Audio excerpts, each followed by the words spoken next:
Comme vous vous souvenez, nous nous sommes quittés il y a un mois dans l'appartement que nous avons loué après mon entorse pour me permettre de me reposer. Bon, pendant cette semaine-là, il n'y a pas grand-chose à raconter, c'était repos pour tout le monde. Après l'appartement, nous ne sommes pas allés bien loin, juste de l'autre côté de la ville. Mais quel spectacle nous avons eu ce soir-là!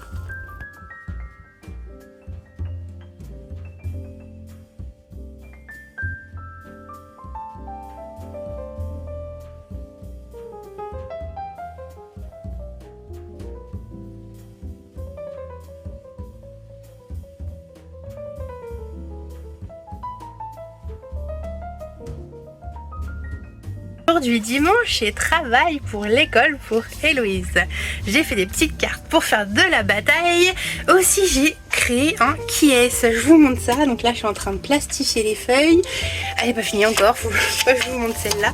Mais en gros voilà, pour faire un petit qui est-ce. Vous en pensez quoi? C'est pas mal, je pense qu'on va passer de bons moments tous ensemble à jouer.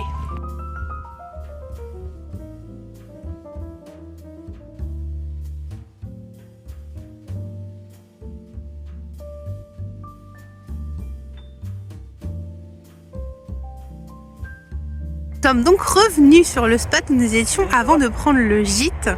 Et voilà, c'est là où le drame s'est passé le 31 décembre dernier. Donc voilà, là je suis sortie un petit peu du bus, marcher un petit peu, prendre l'air avec ma béquille parce que ça va un petit peu mieux quand même. J'ai toujours des grosses douleurs, mais j'arrive à poser le pied par terre et je vous avoue que je suis pas très patiente, donc j'ai vite troqué mes 2 béquilles contre une seule, mais c'est pas très bien, même si Cédric veille au grain pour que je prenne les médicaments, que je mette la crème, que je mette mon attelle et que je me repose, parce que c'est vrai que je me sens pas très bien. Je suis assez fatiguée aussi, mais là ça fait du bien aujourd'hui de prendre l'air et puis de voir le beau coucher de soleil, parce que ici franchement c'est vraiment un super spot pour prendre un coucher de soleil. Et en plus, comme vous pouvez le voir, pardon, nous sommes vraiment tout seuls, même si on a un petit campement de camping-car un petit peu plus loin. À la base on devait revenir juste une nuit sur ce spot là, parce qu'en fait c'était un peu l'intermédiaire entre l'endroit où nous étions et la ville d'Alicante où on voudrait monter un petit peu après, où on a trouvé d'autres spots qui peuvent être sympas aussi. J'espère qu'on va pouvoir vous montrer tout cela, mais c'est vrai qu'en fait on se sent vraiment bien sur celui-là. Il y a beaucoup d'espace, vadrouiller, il peut gambader allègrement, on peut même faire 2-3 petites réparations si on a besoin sur le bus. On a le soleil comme je vous disais avec les jolies couleurs et vraiment c'est quand même très agréable. Donc comme on est un peu tous fatigués, on a décidé de se poser ici et puis d'attendre un petit peu qu'on en ait trop marre pour se décaler. J'ai été raisonnable pour la petite marche, j'ai pris les 2 béquilles, c'est mieux parce que la douleur ça titille un peu. Aujourd'hui c'est la première fois que je refais une petite balade pour aller voir la vue en contrebas sur le Laguna Salada de la Mata, le lac salé de la Mata.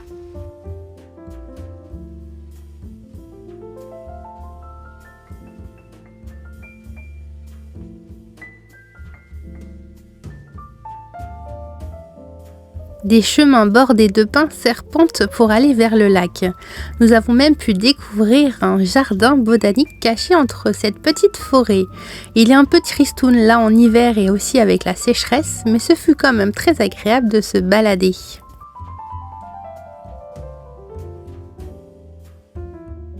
Et en revenant sur le parking à côté du cimetière, nous sommes tombés sur un lieu insolite, ce cimetière pour animaux où plein de petites tombes ont été créées par les maîtresses et maîtres avec des petits souvenirs et des hommages pour leurs compagnons chéris.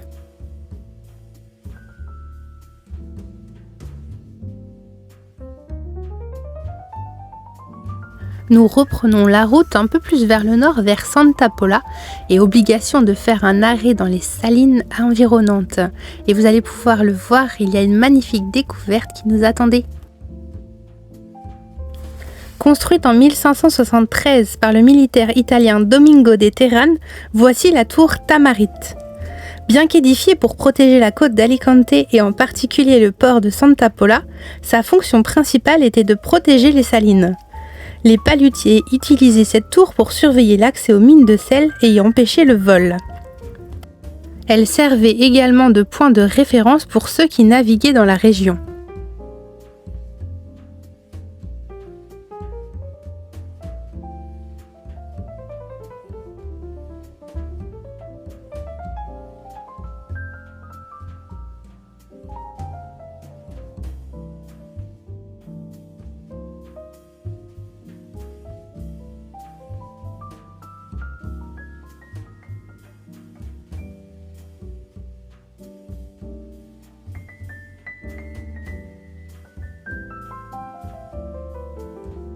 Nous avons trouvé à nous garer dans Santa Pola sur ce grand parking près d'un parc d'attractions aquatiques fermé en cette saison.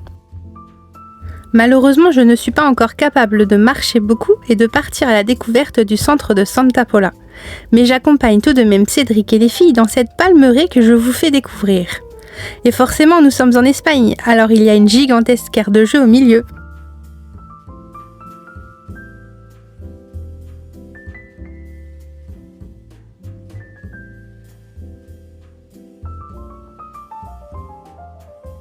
On vous emmène faire un petit peu de route avec nous dans les quartiers de Santa Pola.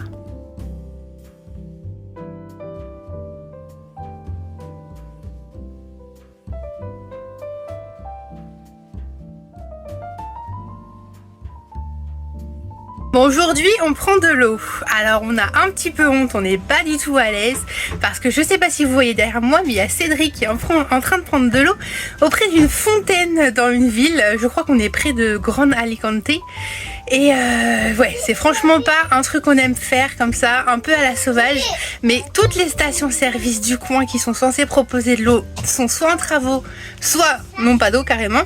Et toutes les aires à côté, pareil, elles sont soit en travaux, soit elles n'ont pas d'eau. Donc au bout d'un moment, on n'a pas trop le choix et on espère que ça passe, que personne ne va trouver qu'on dérange trop et qu'on va pouvoir prendre de l'eau du coup. 40 minutes plus tard. Bon, le divido était tout petit, tout petit, tout petit, tout petit. Donc en 40 minutes, malgré que Cédric soit resté appuyé tout du long, nous avons pris à peine un quart d'eau. On était à peu près un quart et là on est avec la moitié. Bon bah ça fera ça déjà d'eau hein. Et la galère aussi pour vider les cuves, à peine quelques litres déversés que la plaque débordait déjà. Bon, c'était pas la journée pour les services.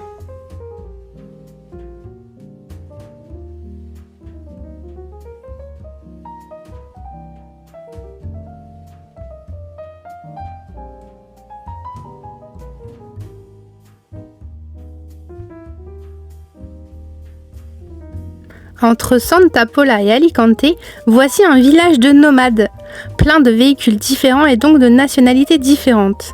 L'ambiance y est conviviale et nous sympathisons avec une famille de Français.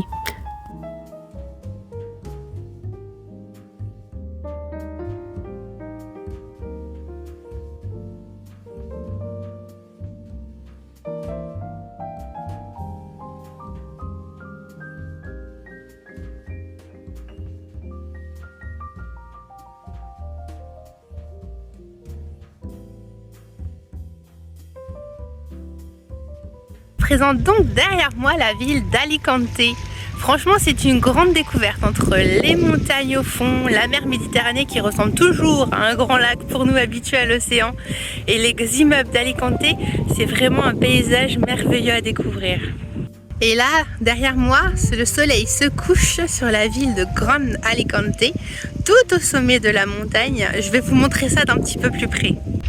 Ce qui est par contre vraiment dommage, c'est toutes ces algues que l'on retrouve le long de la côte ici. Alors pourquoi c'est dommage?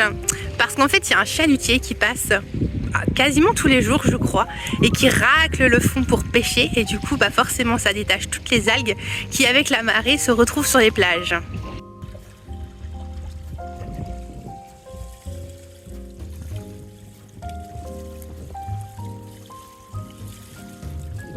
Alors oui, sur la plage, on trouve beaucoup d'algues et beaucoup de petits coquillages.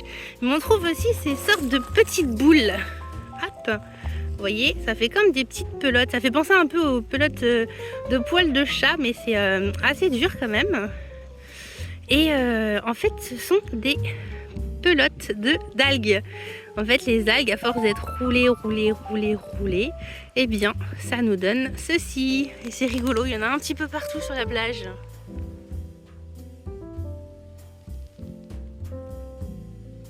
Et voici encore un lieu insolite découvert sur cette aire de village nomade.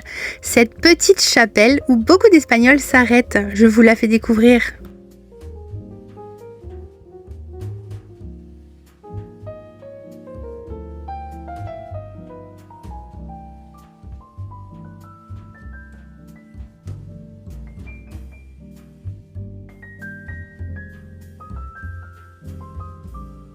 Nous voici devant la petite chapelle, la mini chapelle même s'il faut le dire, de Nuestra Señora del Rosaria. Et si vous regardez bien, tout en haut, il y a une cloche. Et les gens qui viennent prier, parce qu'il y a beaucoup d'Espagnols qui s'arrêtent en route, qui viennent prier, qui viennent faire un vœu, etc., sonnent la cloche à chaque fois qu'ils le font. Il y a même des petites bougies qui sont posées sur le pas de la porte. Alors je vous propose de faire avec moi un vœu, une prière en fonction de ce que vous avez envie. Et on va sonner la cloche ensemble.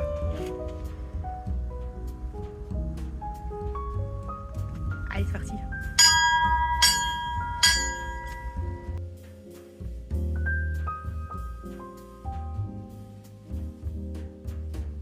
Nous reprenons la route sous les derniers rayons du soleil. Mais dans quelle direction allons-nous à votre avis ?